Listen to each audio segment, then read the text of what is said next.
이명 때문에 괴로워서 잠도 잘 못 자고 집중도 안 되는 분들 많이 계시죠?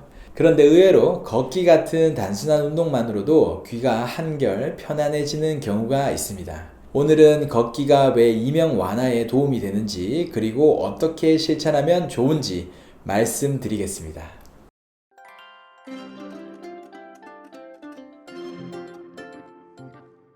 원장님, 걷기만 해도 이명이 좋아진다고 하셨는데 그게 정말 가능한가요? 네, 가능합니다. 걷기는 가장 간단하면서도 전신 혈액순환을 개선하는 운동이에요. 귀 속의 청각기관, 특히 달팽이관은 아주 작은 혈관들로 혈류를 공급받는데, 이 혈류가 원활해야 청각세포가 제대로 기능할 수 있게 되는 것입니다. 2018년 한 리뷰 논문에서도 혈액순환 개선이 청각 기능 유지에 중요한 역할을 한다고 보고했어요. 걷기를 하면 심박수가 적당히 올라가면서 전신, 특히 귀와 뇌로 가는 혈류순환이 증가합니다. 결과적으로 이명 증상이 완화되는 경우가 많게 되는 거죠.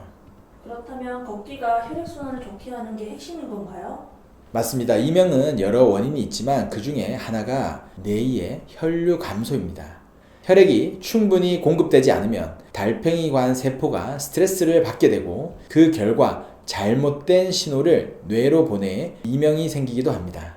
걷기는 심혈관계를 활성화시켜서 모세혈관까지 혈류를 늘려주고 청각기관의 대사 기능을 회복시켜주는 데 도움을 줍니다. 2020년 한 연구에서도 규칙적인 유산소 운동이 중년 이후의 청력 저하와 이명 위험을 줄인다고 발표했습니다.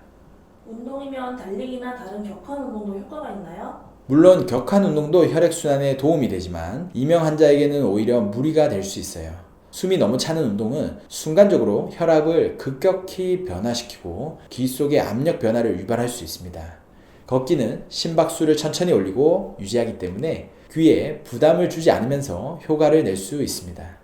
특히 하루 30분, 주 5회 정도가 가장 안전하고 효과적인 운동량으로 알려져 있습니다. 세계보건기구 WHO에서도 성인의 건강 유지와 만성질환 예방을 위해 이 정도의 중등도 유산소 운동을 권장하고 있어요. 그렇다면 걷는 운동을 하면 스트레스에도 도움이 되나요? 네, 아주 큰 도움이 됩니다. 이명의 또 다른 중요 악화 요인이 바로 스트레스거든요. 스트레스가 심하면 교감신경이 과도하게 활성화되고 혈관이 수축하면서 귀 혈류가 줄어들게 됩니다. 걷기 운동은 세로토닌 같은 안정 호르몬을 분비시켜서 신경 긴장을 완화시켜줍니다. 2014년 한 연구에서도 규칙적인 걷기가 불안과 우울을 줄이고 이명 환자의 삶의 질을 향상시킨다고 발표했어요. 결국 걷기는 혈류와 신경 안정 두 가지 측면에서 동시에 긍정적인 영향을 줍니다. 그렇다면 걷기를 할 때 특별히 주의할 점도 있을까요? 네, 몇 가지가 있습니다. 첫째, 너무 시끄러운 환경에서는 걷지 않는 것이 좋아요.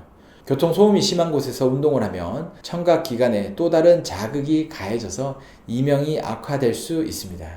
두 번째는 목과 어깨를 긴장시키지 말고 자연스럽게 팔을 흔드는 것이 좋습니다. 세 번째는 걷는 시간대를 일정하게 유지하면서 몸이 리듬을 기억해서 효과가 더 커집니다. 마지막으로 갑자기 오래 걷기보다는 10에서 15분씩 나눠서 시작하고 점차 시간을 늘리는 것이 안전합니다. 그렇다면 환자분들에게는 어떻게 걷는 것을 추천하시나요? 저는 편안하게 대화할 수 있는 속도로 걷는 걸 권합니다. 이 속도가 혈류 개선과 신경 안정에 가장 적합하거든요. 또 가능하면 공원이나 강변처럼 녹지가 많은 곳에서 걷는 게 좋아요. 이런 환경은 시각적, 청각적 스트레스를 줄이고 운동 효과를 높여줍니다. 여기에 1, 2분 정도 가벼운 스트레칭을 걷기 전후에 더해주면 어깨와 목 근육 긴장도 완화됩니다. 이명 때문에 힘든 시간을 보내고 계신다면 걷기부터 시작해보세요. 귀와 뇌의 혈류를 개선하고 신경 안정에도 큰 도움을 줄 수 있습니다.